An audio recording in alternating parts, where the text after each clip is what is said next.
बिहार में 13% वाले यादव जी 4% वालों से कह रहे हैं कि तुम हमको वोट दो, हमें मुख्यमंत्री बनाओ, हम तुम्हें डिप्टी सीएम बना देंगे। 2% वालों से भी कह रहे हैं कि हमको वोट दो, हम तुम्हें डिप्टी सीएम बना देंगे।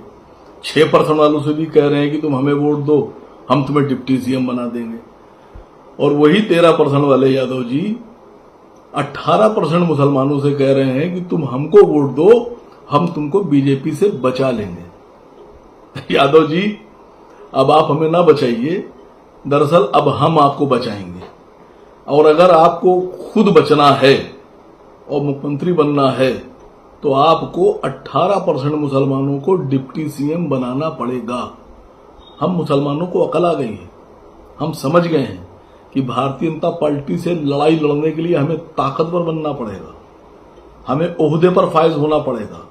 और मुसलमानों ने यह बात तय कर ली है कि इस बार डिप्टी सीएम से नीचे कोई समझौता नहीं होगा। और डिप्टी सीएम बनने के लिए मुसलमानों ने ऑल इंडिया मजलिस-ए इत्तेहादुल मुस्लिमीन की तरफ रुख कर लिया है। उनको पता है कि जितनी सीटें AIMIM जीतेगी उतनी बड़ी ताकत बनेगी।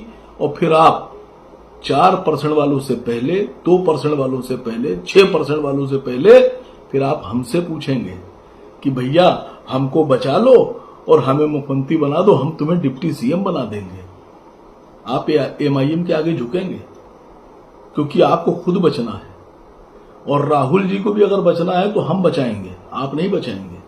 तेजस्वी जी, अखिलेश जी, ममता जी, आप सबको अगर बचना है अब बीजेपी से तो आपको हमारी शरण में आना होगा। हम आपको बचाएंगे, आप हमें ना बचाइए। आप हमें ओहदा दीजिए, डिप्टी सीएम दीजिए और उसके बाद में हम सोचेंगे आपके साथ क्या करना है।